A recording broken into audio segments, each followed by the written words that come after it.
Бурче, ти во продолжение имаш соговорници вице-премиерот Пешевски, министерот за одбрана. Владата, споменав на почетокот, денеска на посебна седница одреди првично поединечно за секој семејство помош од 30.000 денари. Повели со другите информации.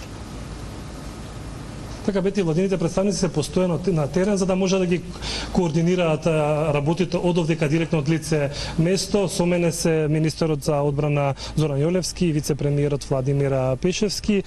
Кажете ми, војници од утрово се на терен работат, каква е состојбата? Војската уште рано наутро искочи дека на терен, кој што рековте, работа цел ден. Имаме две групи по 50 на војници, заедно со куќе трага, со цел да го најдеме исчезнатото девојче. Тие даваат све од себе, ќе продолжат да работат додека имаме услови вечерва за работа, а утре исто така рано са Балев нова група од 50 на војници повторно ќе дојде со цел да помогнеме на локалното население. Исто така донесоме цистерна со вода, а утре и ќе донесеме дополнителна механизација. Меѓутоа мора да се работи со рачно, бидејќи се работи за исчезнато девојче, така да внимателно војската работи цел ден на оваа работа. Така, кои се барањата од жителите? Жителите главно барање што ни го ноќес како бевме во поста со премиерот ни го дадоа да им помогнеме да го најдеме исчезнатото девојче, така да војската е целосно ангажирана на оваа работа. Така, јас ви благодарам. Вице-премиер, денеска имавте владина седница, што беше донесено како заклучок од оваа седница?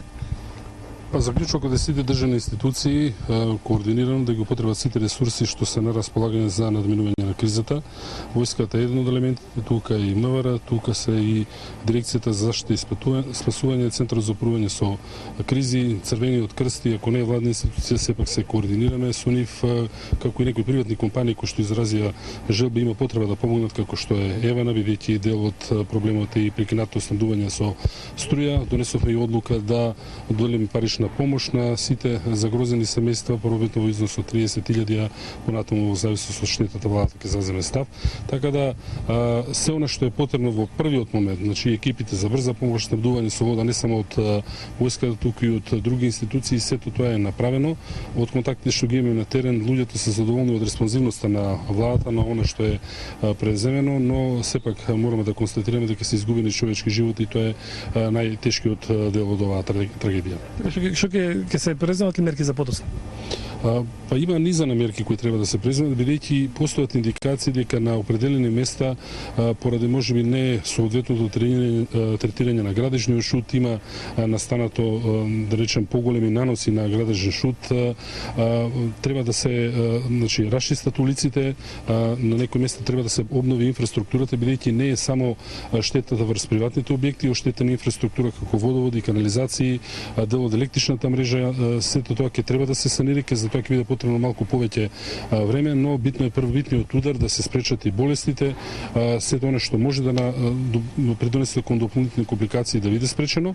Сите мерки ги преземаме, ние формиравме и координативно тело, сега во 7 часов во општина Тетово, сите државни институции се повикани, а јас заедно со министерот за животна средина и градоначалничката на Тетово го координираме во координативно тело да видиме дали е потребно на некое место да се интервенира дополнително, да се распоредат дополнителни механизации или евентуално се она што е потребно за граѓаните што полесно и побрзо да се справат со кризата.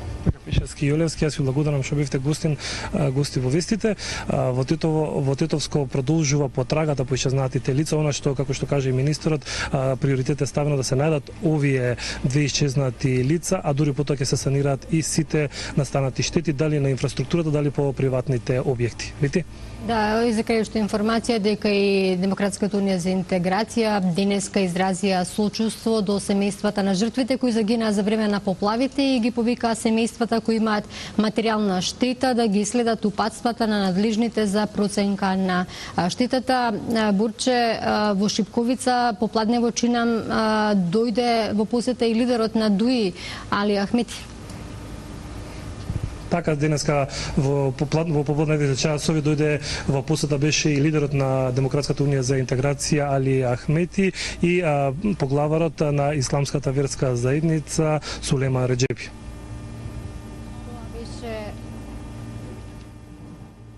Тоа беше Бурче Пауновски во живо од Шипковица во продолжение на овој дневник со другите информации поврзани со невремето.